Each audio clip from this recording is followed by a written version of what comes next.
निकला मैं अपने शहर से था, दिल में कई अरमान से जाए। वो 30 घंटों का सफर मानो 3 मिनट जैसा लगा, क्योंकि साथ में तुम्हारी यादें थी।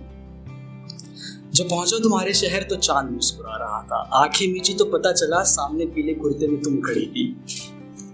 अधूरी सी रातों में वो भीगा सा तुम्हारा शहर, उस भीगे से शहर में तुम्हारी भीगी सी उड़ती जुल्फ, उन उड़ती जुल्फों के पीछे तुम्हारी भोली सी मुस्कान, और उस भोली सी मुस्कानों के पीछे हमारी पहली मुलाकात।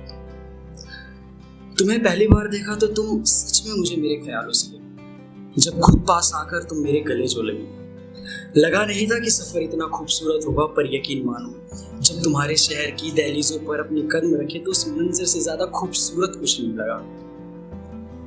मैं तुम्हारे दिल की घबराहटों को सुन पा रहा था, तुम्हारे उस भीड़ के शहर में भी। तुम मेरी कांपती हुई उंगलियों को अपने हाथों में फंसा रही थी, उस भीड़ के शहर में भी। मेरी आवाज झिझक रही थी, तुम मेरे लफ्जों को संवार रही थी, तुम्हारी शर्मीली नजरें छुप रही थी, मैं तुम्हारी पलकें उठा रहा था। तुम हौले से मेरा हाथ थाम रही थी, मैं हमारी दूरियों को कम कर रहा था।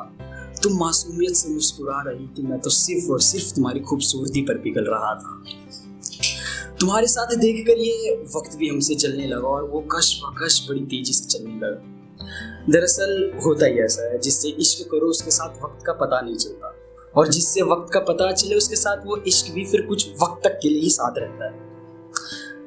खैर, आज तक नहीं हटता मेरी आंखों से वो लम्हा जब तुम्हारी आंखों में मैंने सूरज को ढलते देखा था, और चांद को उन रातों में हमसे जलते देखा था। उन रातों में हमारी रूह मिली, और मैंने दो जिस्मों को आपस में पिघलते देखा था। जब तुम्हारा हाथ मेरी हाथों में था तो ये कायनात सिर्फ एक बेमतलब सी लगती थी।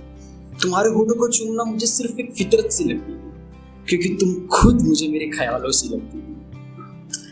ना जाने ये लम्हा फिर से कब और कैसे आएगा, पर जब आओगी तुम तो अपने साथ वक्त को पीछे छोड़ कर आना, अपने शहर से खूबसूरत सी रातों को लेकर आना। जब आओगी तुम तो चांद होगा मेरे पास, तुम उन रातों को मेरे चांद से मिलवाना, फिर वक्त को वहीं रोक कर तुम चांद को निहारना और मैं तुम्हें, और ऐसे ही करते करते तुम्हारे साथ पूरी जिंदगी गुजर जाएगी और पता भी नहीं चलेगा। Thank you.